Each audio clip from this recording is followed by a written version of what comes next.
இன்னைக்கு பிறக்கிற குழந்தை மேல கூட 1,28,934 ரூபா கடன் இருக்கு அப்படின்னு சொல்லி இன்னைக்கு ஒயிட் பேப்பர் வெள்ளை அறிக்கை தமிழகத்தோட நிதித்துறையினுடைய வெள்ளை அறிக்கை வெளியாயிருக்கு. ஸோ இது நிதித்துறையினுடைய வெள்ளை அறிக்கை மட்டும்தான். மித்த துறைகளோட வெள்ளை அறிக்கை வெளிவந்தாதான் இப்போ பெருளவில் மக்கள் எதிர்பார்க்கக்கூடிய ஒரு துறையிலும் என்னென்ன தப்பு நடந்திருக்கு அப்படிங்கிறது வெளியே வரும். பட் இது ஒரு பொதுவான நிதித்துறையினுடைய வெள்ளை அறிக்கை.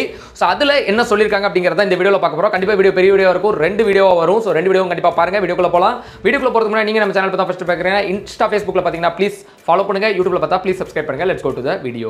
இந்த வெள்ளை அறிக்கையை தமிழ்நாட்டுடைய நிதி அமைச்சர் மரிய வில்சன் சாரும் அவங்க கூட அந்த துறையை சார்ந்த செயலாளர்கள் அவர்களும் சேர்ந்து வெளியிட்டதை நம்மளால பார்க்க முடியுது. அண்ட் இந்த வீடியோ தொடக்கத்திலே அவங்க என்ன சொன்னாங்கன்னா, இது வெரிஃபைட் ரிப்போர்ட் அப்படிங்கறனால இது சும்மா கட்டுக்கதைன்னு யாரும் சொல்லக்கூடாது அப்படிங்கறத சொல்லியிருக்காரு. அண்ட் அது கூட இது எந்த ஒரு அரசாங்கத்தையும் டார்கெட் பண்ணி கிடையாது அப்படிங்கறத சொல்லிட்டாங்க. ஆனா பாஸ்ட் 5 இயர்ஸ் தான் சொல்லியிருக்காங்க. அப்ப டிஎம்கே மட்டும் தான் டார்கெட் பண்றாங்க அப்படின்னு நினைச்சாங்கன்னா, அவங்க சொல்றது என்ன நினைச்சீங்கன்னா, நாங்க கொரோனாக்கு அப்புறம் மட்டும் தான் எடுத்திருக்கோம். ஸோ கொரோனாவோட ஒரு புது எக்கனாமிக் ரேட்டா இருக்கு. ஸோ அதுக்கு அப்புறம் தான் உள்ளதை நாங்கள் எடுத்திருக்கோம் அப்படின்னு சொல்லியிருக்காங்க. அண்ட் எடுப்பில் அவங்க சொன்னது என்னன்னா, ஒட்டுமொத்தமா தமிழகத்தோட கடன் 10 லட்சம் கோடி நேரடி கடன் அப்படின்னும், அது இந்த நம்ம பொதுப்பணித்துறை கடன் எல்லாம் சேர்த்தோம்னா 13.18 லட்சம் கோடி அப்படிங்கறத சொல்லியிருக்காங்க. ஸோ இவ்வளவு கடன் தமிழகத்திற்கு. இது போக வருவாய் பற்றாக்குறை மட்டும் 78,324 கோடின்னு சொல்லியிருக்காங்க. இதுக்கு அவங்க ஒரு சின்ன எக்ஸாம்பிள் சொன்னாங்க. இப்போ ஓப்பனா அவங்க சொன்ன அறிவிப்புகள்லாம் செய்யறதுக்கு காசு இருக்கா இல்லையா, அந்த வெள்ளை அறிக்கையில என்னதான் சொல்லியிருக்காங்கன்னு ஷார்ட் அண்ட் ஸ்வீட்டா கேட்டீங்கன்னா, தமிழ்நாடு அதோட அன்றாட செலவுகளை பார்க்கறதுக்கு கடன் வாங்குற நிலைமை இருக்கு அப்படிங்கறத சொல்லியிருக்காங்க. அதாவது ஒரு 100 ரூபா வருமானம் இருக்குன்னு வச்சுக்கோங்க. அந்த 100 ரூபா வருவாயில 64.4 ரூபா 64 ரூபா எங்க போயிருதுன்னா கம்பல்சரி எக்ஸ்பென்சஸ்க்கு போயிருது.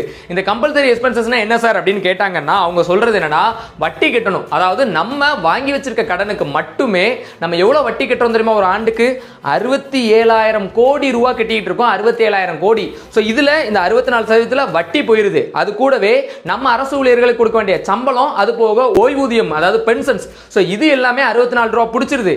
இது போக ஒரு 23 ரூபா எதுக்காக போகுது அப்படின்னா, அதுவும் பிக்ஸட் அலாட்மெண்ட்ஸ் தான். அதாவது ஒரு கார்ப்பரேஷன் இருக்கும், அதுக்கான காசு ஒதுக்கணும் இல்லையா? ஸோ அதுல ஒரு 23 ரூபா போயிருது. இப்போ 87 ரூபா அவுட்டா, இந்த 87 ரூபா போக மிச்சம் 13 ரூபா தான் நம்மளுக்கு ரன் பண்ண இருக்குன்னு நம்ம நினைச்சு சந்தோஷப்படுற நேரத்தில், அங்க நம்ம ஆல்ரெடி அறிவிச்சு வச்சிருக்க அந்த நலத்திட்டங்களுக்கு மட்டுமே 40 ரூபா செலவாகுது, 40 ரூபா போயிருதுங்கிறாங்க.